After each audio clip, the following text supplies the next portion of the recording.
So tell me how you first got involved in this. Did you audition for Clint, or did he seek you out? Or? You know what I did is I years ago sent him a fan letter and said, look, I am a massive fan of your movies, and if I could come be an extra, I will do anything. Really? And yeah. Wow. 2 years later, I got a note from one of the people involved saying, Clint saw your letter, and there's a couple different parts in J. Edgar that he's interested in you for. It does sort of affect the sleep. Wow, who would have thought that's a good tactic, like old school? I think a lot of people forget that these sort of legends, you know, that they're untouchable because the world forgets that they also love the feedback, you know, in particular I think from fellow actors and people that they maybe admire as well, that, you know, don't get reached out to. Right. I'm glad it worked out.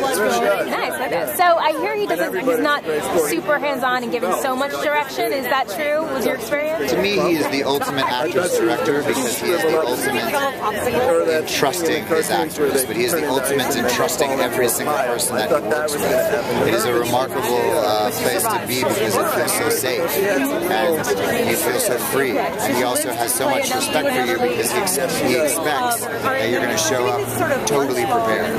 And you know that going in, and it's your problem if you're not. And what kind of, what was available for you in doing research? Was there a lot about your My story is a little unique because one of the reasons why I so pursued this movie and this performance was that my grandmother was one of the first female pilots in this country, and that she had recently been given the Congressional Medal of Honor by Obama for her early work in aviation. Wow. With Amelia Earhart and a couple other women. She's dead now, but she had a tremendous fascination for Charles Lindbergh and had gone into aviation because of Charles Lindbergh. And so I had always known about Lindbergh and always been fascinated by Lindbergh because of my grandmother and because of how much I had flown with my grandmother. So that was part of the reason why I wanted to do it. Wow, was that something that was sticking with you throughout?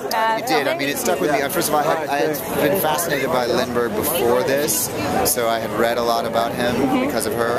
And then when I ended up doing the movie, I became more obsessed with him and more obsessed with understanding him in order to play him correctly. I really wanted to know every detail that I could bring to Charles, to Eastwood, to say these are the details I understand about what actually happened in this scene, and he would fed off of those. It was a great experience. How do people deal with ultimately, like I know there's still some ambiguity about what happened between Hoover and you know, his personal relationships. Where do you come down on that in the end? Do you feel like you had a good sense of who he was? I have no sense of who he was. I really don't. I mean, I think that's the thing about J. Edgar is that he was so totally mysterious. I mean, he is truly a man who's cloaked, who's closeted, who's whatever you want to say. I can't ever speak to what that is. And part of it was, too, my responsibility to this movie was to play someone who did not have a lot of respect for J. Edgar. Right. J. Edgar was merely a little gnat in his world that bothered him. That's how powerful Lindbergh was at the time. So in a way, I tried to look at the experience through those eyes, and not even think about